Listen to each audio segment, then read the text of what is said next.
The morning sun barely broke through the Arlington mist, but the tomb guard stood unwavering, his boots clicking in perfect rhythm.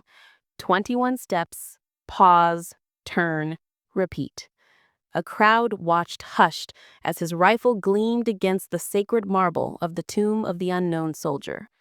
Then came the shout, sharp and venomous, from a man in a suit worth more than most people's homes. "You're just a prop," he sneered, stepping over the rope, his voice daring the guard to flinch. The crowd froze, sensing a storm. What no one knew, not the tourists, not the man's trembling assistant, was that this tomb guard, silent and stoic, had faced enemy fire in Syria and carried scars no one could see. And in seconds, one reckless act would unravel a billionaire's empire and reveal a truth about power no money could buy. Before we dive into this story, where are you watching from? Let us know in the comments. And if you believe that values like honor, courage, and sacrifice still matter, join us in keeping their legacy alive. The autumn morning at Arlington National Cemetery was crisp, the kind of day where the Virginia air carried a faint chill, sharp enough to sting the lungs, and the leaves glowed in shades of gold and crimson under a pale, cloud-streaked sun. The cemetery stretched across rolling hills, its rows of white headstones standing like silent sentinels, each one etched with names, dates, and stories of sacrifice. At the heart of this sacred ground stood the tomb of the unknown soldier, its marble surface gleaming with a quiet, unshakable dignity. A crowd of tourists, families, and veterans gathered at a respectful distance, their voices hushed, their footsteps soft on the stone plaza.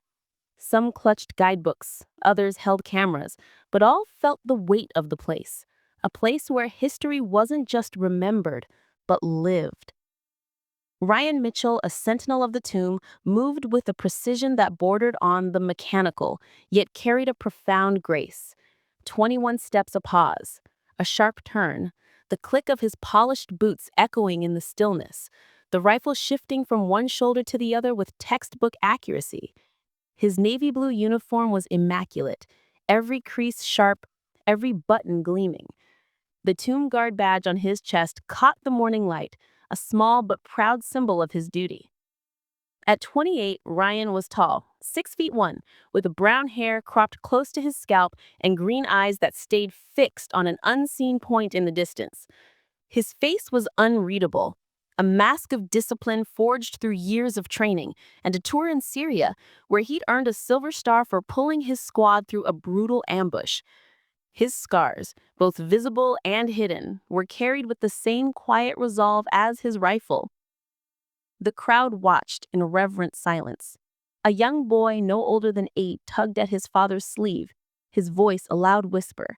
"Dad, why does he walk like that? Doesn't he get tired?" The father, a broad-shouldered man in a flannel jacket, knelt beside his son, his voice low but warm. "It's about respect, Tommy. For the soldiers who gave everything and never came home. Those guys in the tomb, they don't have names anymore, but he's making sure we don't forget them." Nearby, an elderly man stood with his teenage granddaughter, his worn coat adorned with a regimental pin from World War II. Harold Bennett, 78, had seen combat in the Pacific, and his weathered face held a mix of pride and sorrow as he watched Ryan's measured steps. He leaned down to his granddaughter, Emily, his voice rough but steady. "This is what duty looks like, him. Not many understand it anymore." Emily nodded, her eyes wide, clutching a small American flag she'd bought at the visitor center. The reverent quiet was shattered by the low hum of a sleek black Mercedes SUV pulling up near the plaza's edge. Its polished surface reflected the golden leaves, and its presence felt out of place, like a shout in a library. The driver, a nervous man in a black suit named Davis, scrambled to open the rear door, but Victor Langston was already stepping out, his impatience radiating like heat. At 55, Victor was the embodiment of corporate power. Silver hair swept back with meticulous care, a bespoke charcoal suit tailored to his lean frame, and a Rolex Daytona glinting on his wrist, its gold face catching the sun. His gray eyes, sharp and calculating, scanned the scene with a mix of disdain and boredom. Too slow, Davis, he snapped, brushing past the driver without a glance. We're on a schedule, and I don't have time for dawdling.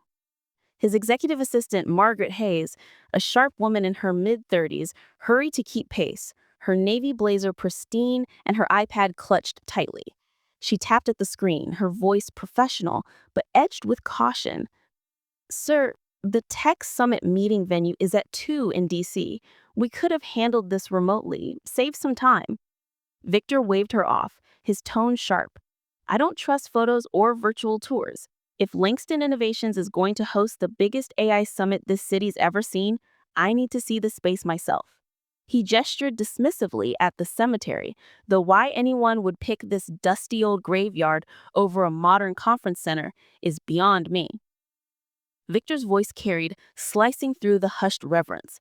A few tourists glanced over, their brows furrowing. A woman in a red coat whispered to her husband, "Who does he think he is?" Harold Bennett's jaw tightened, his hand resting protectively on Emily's shoulder. He'd heard men like Victor before, men who thought their wealth made them untouchable. Victor strode toward the tomb, his polished shoes clicking loudly on the stone path, drawing more eyes. Margaret trailed behind, her expression tense, her heels clicking softer but no less urgent. Sir, this is Arlington National Cemetery. It's not just a venue, it's a graveyard. Magnus, Victor, cut her off, his scoff loud enough to turn heads. A monument to the past, nothing more. My company is reshaping the future. AI, quantum computing, global markets. That's real power. This, he waved at the tomb, his Rolex flashing, this is a tourist trap, plain and simple. The crowd's murmurs grew, a mix of discomfort and irritation. A man in a veteran's cap standing near his wife muttered, typical DC hotshot. Thinks he owns the place. A young couple with a stroller stepped back, the mother whispering, this guy's trouble. Harold leaned toward Emily, his voice barely audible. Some folks think money buys respect. They're wrong. Victor, oblivious to the growing unease, stopped just beyond the velvet rope that separated the crowd from the tomb's plaza. His eyes narrowed as he studied Ryan, who continued his march with unwavering precision. Look at this guy, Victor said, his voice loud enough to carry across the plaza. A living statue. What's the point of this? Margaret shifted uncomfortably, her fingers tightening around her iPad. Sir, the tomb guards are elite soldiers. They're not just elite, Victor interrupted, his laugh sharp and cutting. At what? Marching in circles like a wind-up toy? My engineers code algorithms that run the world while this guy plays dress-up for selfies. He pulled out his phone, snapping a quick photo of Ryan. I'll use this in my keynote. Tradition versus progress. Guess which one wins every time? Harold's face darkened, his hands clenching behind his back. Emily whispered, Grandpa, why is he being so rude? His voice was low, steady. He's got money, but no class. Men like him don't understand sacrifice. The crowd's tension grew palpable. A man in a veteran's cap standing near his wife muttered, typical DC hotshot.